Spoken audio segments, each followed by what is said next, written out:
Vous avez raison. Je vais demander l'acquittement pour Madame Vigneron. Vous avez parlé d'une louve. Prête à tout pour ses enfants. Alors, oui, je vous rejoins sur ce point.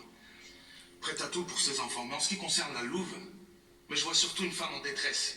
Isolée, seule, tellement seule qu'elle ne pouvait partager ses soucis avec personne, ni même avec sa mère. Une femme dont la société préfère ne pas voir la souffrance pour ne pas se retrouver face à l'abîme. Des Laura, il y en a partout. Vous savez, des mères qui parfois ont des choix à faire, comme ne pas payer le loyer ou ne pas acheter à manger pour leurs enfants. Il y en a même trop. Laura était dans une prison, sans barreaux certes.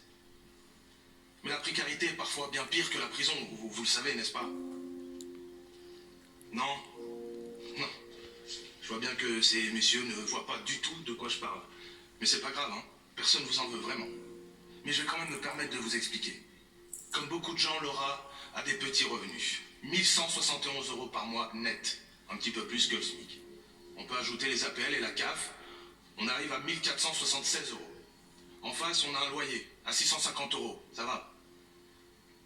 Mais ensuite vient l'eau, l'électricité, les charges, les transports, sinon la voiture, l'essence, l'assurance de la voiture, l'assurance de la maison, les abonnements téléphoniques, la nourriture, et je vous épargne les détails des frais. Moi, en faisant le calcul, j'arrive facilement à 1800 €. Sans aucune sortie, sans aucun loisir, sans aucune dépense superflue. Comment fait-on, messieurs? Vous pouvez nous dire?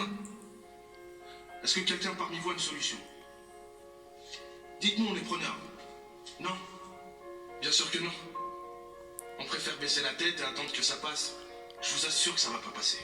Je suis ici pour défendre Laura. Mais si je vous demande la relaxe, ce n'est pas que pour elle.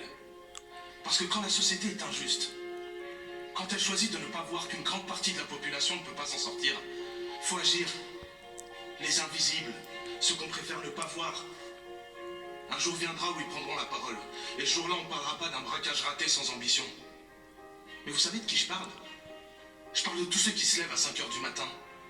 Ceux qui travaillent tous les jours de l'année ou presque. Ceux qui se sentent seuls et inutiles. Ceux qui sont rejetés par tous et qui désespèrent d'avoir un avenir. Tous ceux qui redoutent les méandres tortueux de l'administration française, qu'elle soit fiscale, policière ou judiciaire, peu importe.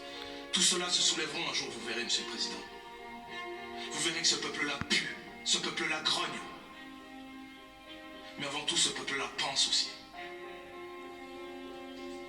Merci, Monsieur le Président.